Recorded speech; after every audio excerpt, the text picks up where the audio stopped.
విజయానికి చాలా మంది తండ్రులు ఉంటారు, కానీ వైఫల్యం మాత్రం అనాథగానే మిగిలిపోతుంది అంటారు. తృణమూల్ కాంగ్రెస్ విషయంలో ఇదే నిజమయ్యింది. ఆ పార్టీ లెజిస్లేటివ్ పార్టీకి 60 మంది ఎమ్మెల్యేలు డుమ్మా కొట్టారు.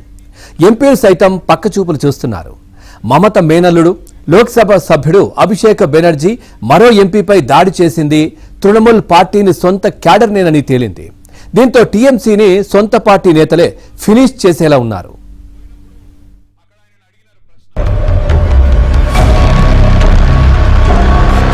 పశ్చిమ బెంగాల్లో అధికార మార్పిడి అనంతరం అనేక పరిణామాలు జరుగుతున్నాయి. మాజీ ముఖ్యమంత్రి తృణమూల్ కాంగ్రెస్ అధినేత్రి మమతా బెనర్జీకి వరుస షాకులను ఇస్తోంది అక్కడి ముఖ్యమంత్రి సువేందు అధికారి సారథ్యంలోని బీజేపీ సర్కార్. ఇప్పటికే ఈడీ, ఐటీ దాడులు జరుగుతున్నాయి. ఇదే సమయంలో తృణమూల్ సీనియర్ నేతలపై భౌతిక దాడులు చోటు చేసుకుంటున్నాయి. అభిషేక్ బెనర్జీతో సహా మహా ఎంపీపై సొంత పార్టీ కేడరే దాడులకు తెగబడింది. ఒకవైపు దాడులు జరుగుతూ ఉండగానే తృణమూల్ అధినేత్రి మమతా బెనర్జీకి మరో షాక్ తగిలింది. కొత్తగా ఎన్నికైన 60 మంది ఎమ్మెల్యేలు ముఖం చాటేశారు. మమతా బెనర్జీ నివాసంలో ఏర్పాటు చేసిన తృణమూల్ శాసనసభాపక్ష సమావేశానికి డుమ్మా కొట్టారు. ఫలితంగా ఈ సమావేశాన్ని రద్దు చేయాల్సి వచ్చింది. మొన్నటి ఎన్నికల్లో 80 మంది ఎమ్మెల్యేలు గెలుపొందగా వారిలో 20 మంది మాత్రమే హాజరు కావడంతో ఏం చెయ్యాలో మమతకు అర్థం కాలేదు.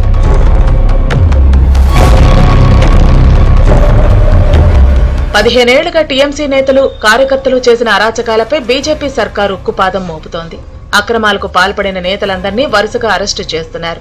ఈ నేపథ్యంలో టీఎంసీ నేతలు, కార్యకర్తలు తీవ్ర ఒత్తిడి, భయంలో ఉన్నారు. చాలా మంది తృణమూల్ను వీడుతున్నారు.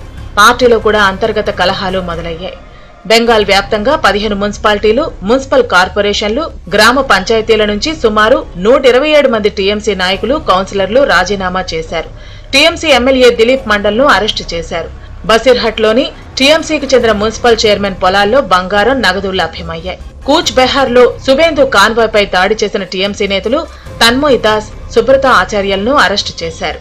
15 ఏళ్లు పరిపాలించినప్పుడు ఆ మాత్రం యాంటీ ఇన్కంబెన్సీ ఉండటం సహజం. కానీ దానికే బెంబేలెత్తి ఇవాళ ఎమ్మెల్యేలు సమావేశాలకు డొమ్మ కొట్టడంతో సహజంగానే ప్రజల్లో కూడా చులకన భావన ఏర్పడేటువంటి అవకాశం ఉంది.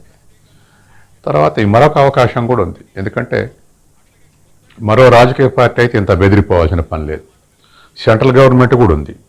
రాష్ట్ర ప్రభుత్వం, బీజేపీ ప్రభుత్వం వచ్చినప్పుడు సహజంగానే తప్పులు చేసిన మంత్రులు, తప్పులు చేసిన ఎమ్మెల్యేలు, అనాధికారంగా సంపాదించుకున్నటువంటి నాయకులు బహుశా ఈడీ కానీ, సిబిఐ కానీ, ఐటీ కానీ గుర్తొచ్చి ఉంటుంది. కాబట్టి మరీ ఎక్స్పోజ్ అయితే ఆ దాడులు ఎదుర్కోవాల్సి వస్తుంది. అందుకని కాస్త తక్కువ పాత్ర నిర్వహిద్దామనేటువంటి ఉద్దేశంలో, డిఫెన్స్లో ఉందనే ఉద్దేశంలో కూడా కొంతమంది ఉండి ఉంటారు. ఇవాళ పార్టీ శ్రేణులు కాపాడుకోవటానికి ఎమ్మెల్యేలు ఏ మేరకు ధైర్యం చేస్తారు, ఏ మేరకు ఫోర్ ఫ్రంట్లు ఉంటారు అనేటువంటి దాని మీద ఆధారపడి పార్టీ భవిష్యత్తు ఉండేటువంటి అవకాశం ఉంది. బీజేపీలోకి క్యూ కట్టేందుకు తృణమూల్ నేతలు ప్రయత్నిస్తున్నారు. అధిష్టానం పచ్చజెండా ఊపితే బీజేపీలో చేరేందుకు 20 మంది ఎంపీలున్నట్లు సమాచారం.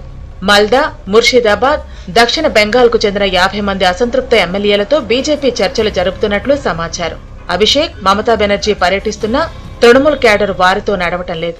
ఓడిపోయిన మాజీ మంత్రులు సైతం మమతతో నడవటం లేదు. తృణమూల్ కాంగ్రెస్ కు ఇప్పటికే బెంగాల్లో 40% ఓటు బ్యాంకు ఉంది. అయితే నాయకత్వం మాత్రం మమతా బెనర్జీపై నమ్మకం కోల్పోయింది.